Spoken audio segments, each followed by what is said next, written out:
Once I've got my sample loaded into Quick Sampler in Logic Pro, one of the first places I go to explore movement and character is the mod matrix. This is where modulation comes to life. It's not just about tweaking a static sound anymore. It's about making it dynamic, expressive, and reactive.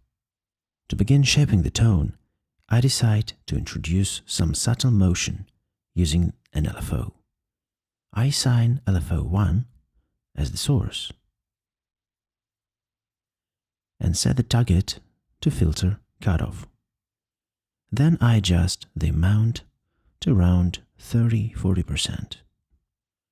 This creates a smooth, sweeping motion in the filter, giving my sound a gentle pulse.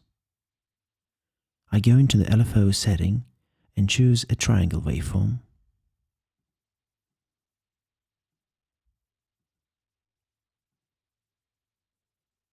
Which gives me an even up and down motion, and I dial the rate to something slow like 0.3 Hz.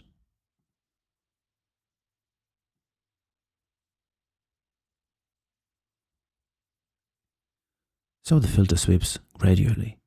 It's a simple move, but I instantly give life to what was a flat, static sample.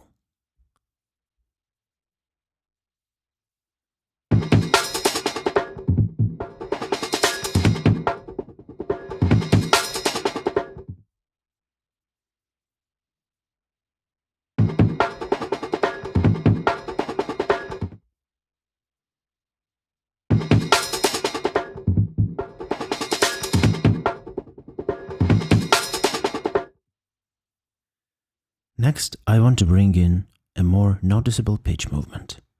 I use LFO2 as the source, this time targeting pitch. I push the amount up to something more dramatic, around 70 to 80, depending on the effect I want. A sine waveform works well here, given a smooth vibrato, and I adjust the rate so that it oscillates steadily. Not too fast and not too slow, maybe around 2 Hz. This adds a kind of wobble to the pitch, making the sound feel alive, as if it's being played with slight intentional variation.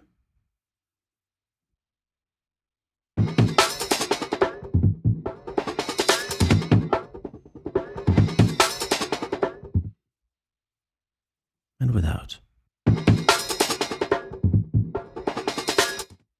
With LFO2.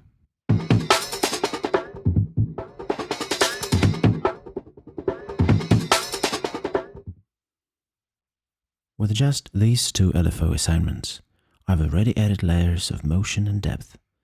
The filter movement brings in tonal evolution, while the pitch modulation introduces a natural instability that catches the ear. What I love about this process is how even small changes can spark creativity.